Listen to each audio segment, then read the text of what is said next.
Indonesia itu akan mengalami kemakmuran bertahun-tahun, bahkan ratusan tahun, kalau Indonesia punya tipikal pemimpin yang ketujuh. Satrio Pinandito Sinisian Wahyu, ratu tanpa mahkota. Seorang kesatria yang dekat dengan rakyat, dekat dengan Tuhannya. Menjadikan ulama sebagai panutannya. Tapi ingat, ratu tanpa mahkota. Begitu banyak kekuasaannya yang dikerdilkan. Orang langsung nyebut, apakah ini pasangan Pak Jokowi dengan Kiai Ma'ruf? Pertanyaannya, kenapa ratu tanpa mahkota? Gara-gara embel-embel petugas partai seolah-olah berkuasa tapi tidak punya mahkota. Siapakah presiden berikutnya?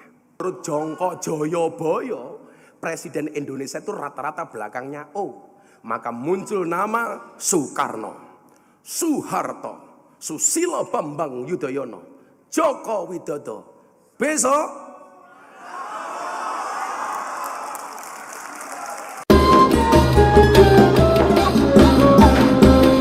Assalamualaikum warahmatullahi wabarakatuh.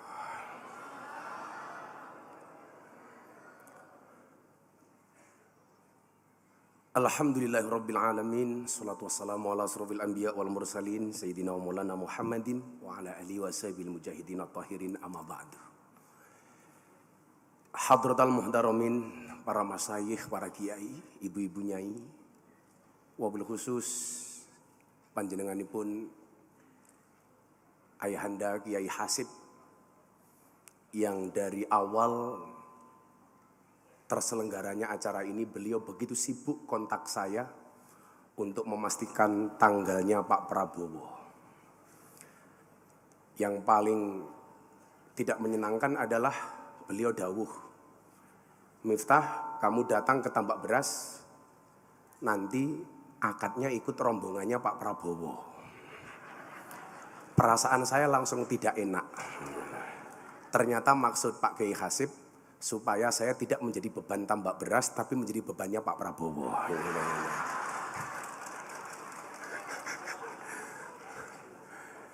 Panjenenganipun guru saya Abah Ali.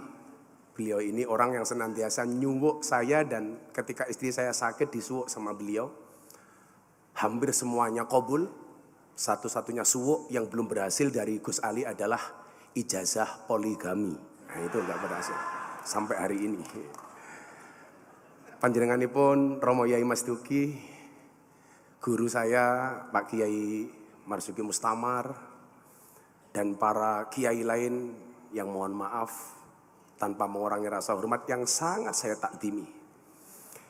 Para pejabat yang berkenan hadir, wabil khusus beliau yang telah membayar hutangnya yang akhirnya datang ke pondok saya setelah 8 tahun, Bapak Menteri Pertahanan Prabowo Subianto. Saya bilang, bila teman pernah membuatmu kecewa, bila pasangan pernah membuatmu terluka, dan bila corona pernah membuatmu menderita, yakinlah Prabowo Subianto datang untuk Indonesia dengan membawa cinta.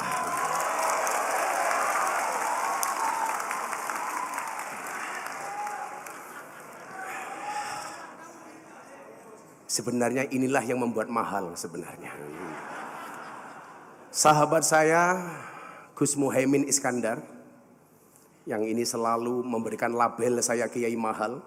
Saking mahalnya PKB nggak kuat ngundang. Yang tadi Kiai Hasib bilang ini ada pawaan cawapres. Saya pikir kalau pawaan presiden, rata-rata memang presiden Indonesia itu belakangnya O. Tapi kalau cawapres wakil presiden itu bisa belakangnya in. Contoh Kiai Ma'ruf Amin. Nah, jadi kalau mungkin kelanjutannya Muhaimin ya pantas saja lah kira-kira begitu.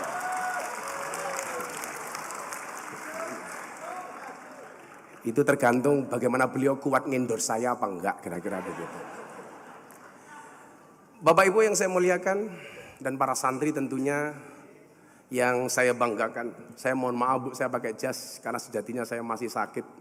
Dari kemarin saya ngawal Pak Prabowo sowan Habib Lutfi. Badan saya sudah enggak terlalu enak. Tapi pengen satu hal saya sampaikan kepada para santri. Wa mal ladzatu illa ba'da ta'bi. Tidak ada kelezatan kecuali setelah bersusah payah. Maka rasa sakit yang saya rasa insya Allah kalah dengan rasa cinta yang ada di dalam hati saya. Apalagi kalau yang dawuh Kiai Hasib untuk santri tambak beras. Saya selalu bilang, cinta Gus Miftah kepada santri tambak beras seperti air kencing di dalam kolam renang. Maksudnya apa? Wujudnya tidak nampak tapi hangatnya bisa dirasakan. Bapak Ibu yang saya muliakan, saya punya mbah di Ponorogo, namanya Mbah Muhammad Besari. Mbah Muhammad Besari punya anak 9, yang nomor 7 namanya Kiai Ilyas. Kiai Ilyas punya anak 3, yang pertamanya Imam Darum adalah mbah saya, kemudian punya adik namanya Hasan Besari. Mbah Hasan Besari itu punya murid, namanya Ronggo Warsito. Ronggo Warsito. Satu saat Ronggo Warsito pernah menuliskan, kalau Ronggo Warsito itu jangan dibilang ramalan, karena beliau adalah seorang santri, nama aslinya adalah Bagus Burhan. Yang santri lain yang dimiliki oleh Mbah Hasan Besari adalah Ontowiryo. Nama lahirnya Ontowiryo. Setelah ngaji di Tegalsari bersama Mbah Hasan Besari, nama komplit Ontowiryo ini adalah Kiai Haji Bendoro Raden Mas Abdul Hamid Ontowiryo Mustahar Heru Cokro, Senopati ing Ngalogo, Sayyidin Panotogomo, Amirul Mukminin Khalifatullah Tanah Jawa, pahlawan Gua Selarong, Pangeran Diponegoro. Nah, yang mau saya ceritakan adalah Ronggo Warsito pernah mengatakan demikian. Indonesia itu akan dipimpin oleh 7 model macam kepemimpinan. Yang pertama, menurut Ronggo Warsito, sekali lagi, kalau yang berbicara Ronggo Warsito itu bukan ramalan. Karena man ata arafan au kahinan fasodaqahu bima yaqul faqad kafara bima unzila ala Muhammadin. Kalau yang ngomong dukun itu ramalan. Oh tenan, itu ramalan. Nah, Ronggo Warsito pernah mengatakan demikian. Ini namanya firasat bagi saya. Karena Kanjeng Nabi pernah mengatakan ittaqu firasyatal mu'min fa innahu yangduru binurillah. Takutlah kamu dengan firasatnya orang mukmin, karena mereka melihat dengan cahaya dan nur dari Allah. Beliau bilang apa Bapak Ibu? Yang pertama, Indonesia itu akan dipimpin oleh model kepemimpinan dengan bahasa besarnya adalah Satrio Mukti Wibowo, Satrio Kuncoro, Murwo Kuncoro. Seorang kesatria yang sangat terkenal. Tapi mohon maaf, sering dipenjara. Kalau kita ngomong ini dengan gampangnya kita bisa menyebut nama Pak Soekarno. Satrio yang sering dipenjara. Yang pertama. Kemudian yang kedua adalah Ronggo Warsito menyebutkan Satrio Mukti Wibowo, kesandung kesampar. Seorang kesatria yang sakti, dia berwibawa, tapi akhirnya jatuh oleh rakyat. Orang langsung menganggap ini Pak Soeharto. Jadi kok saya mikir, kok presiden Indonesia itu belakangnya O, depannya Su. Saya berpikir, saya lebih suka manggil Pak Prabowo ini bukan Prabowo, tapi Subianto.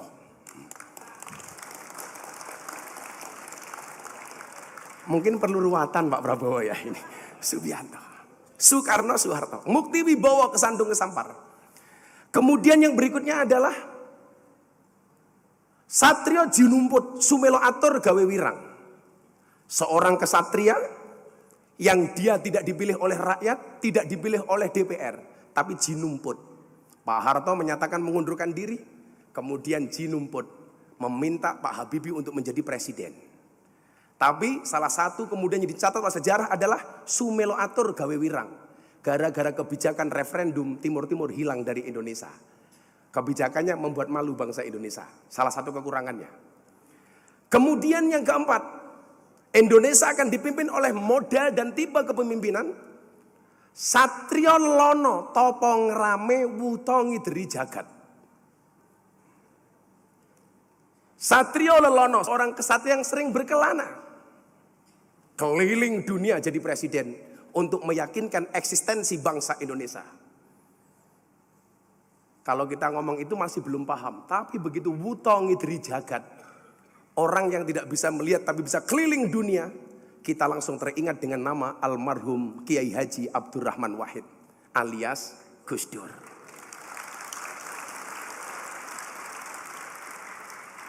Satya lelono topong rame wuto ngidri jagat, Gus Dur. Dan saya termasuk orang yang sangat mengidolakan Gus Dur. Karena bagi saya, orang yang tidak bisa melihat tetapi hatinya terang di Indonesia cuma ada dua. Satu Gus Dur, nomor dua si buta dari gua hantu. Saya ingat Pak Prabowo, Gus Dur itu zaman Orde Baru pernah dicurigai sama pemerintah. Gus Dur rapat dengan para kiai, datang intelijen ngawasi rapatnya Gus Dur. Gus Dur bilang sama kiai, para kiai mulai sekarang takallum bil lughatil arabiyah. Kita bercakap-cakap pakai bahasa Arab. Intelnya pulang Pak, ditanya sama komandannya. Intel, apa tadi hasil rapatnya Gus Dur dan para kiai? Intelnya jawab, aman komandan, Gus Dur dan para kiai hanya saling mendoakan.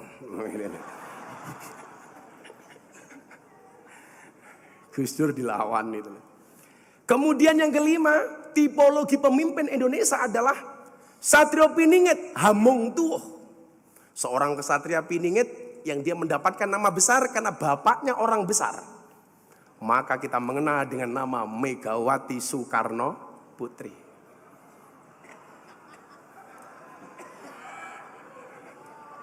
Hamung Tuh.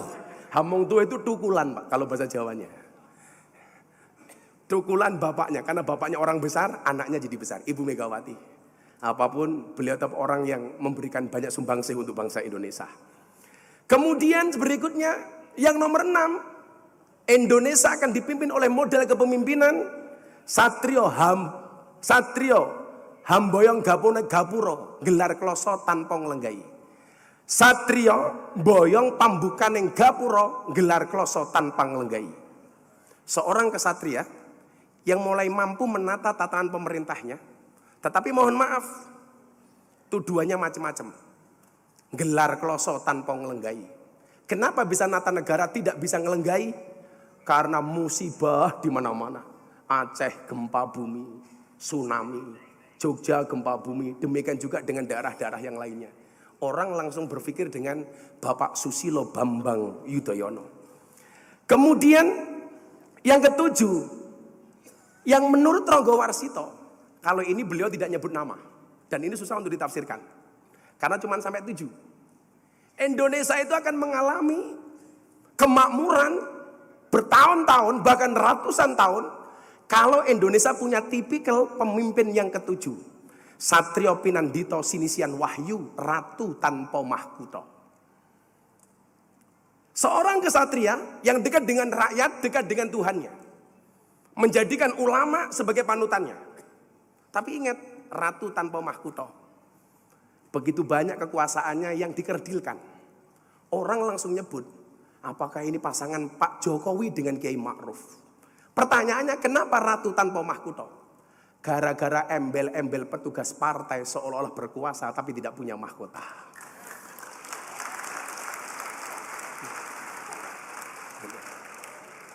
Tapi dengan segala keterbatasannya mampu menjadi pemimpin yang hebat. Nah, kalau yang nomor 7 ini kemudian menjadi tipologi bukan sosok. Kemudian dalam bahasa lain disebutkan siapakah presiden berikutnya. Yang pertama, banyak mufasir ramalan Ronggo Warsito atau firasat Ronggo Warsito yang menyatakan bahwa pemimpin Indonesia adalah yang mampu meneruskan gerak langkah Presiden Joko Widodo yang dianggap mampu untuk membawa misi-misi Presiden Joko Widodo, sehingga apa? Program-program Pak Joko Widodo tidak akan hilang. Nah, pertanyaannya itu siapa? Tapi kalau menurut Jongko Joyoboyo, Presiden Indonesia itu rata-rata belakangnya O. Maka muncul nama Soekarno, Soeharto, Susilo Bambang Yudhoyono, Joko Widodo. Besok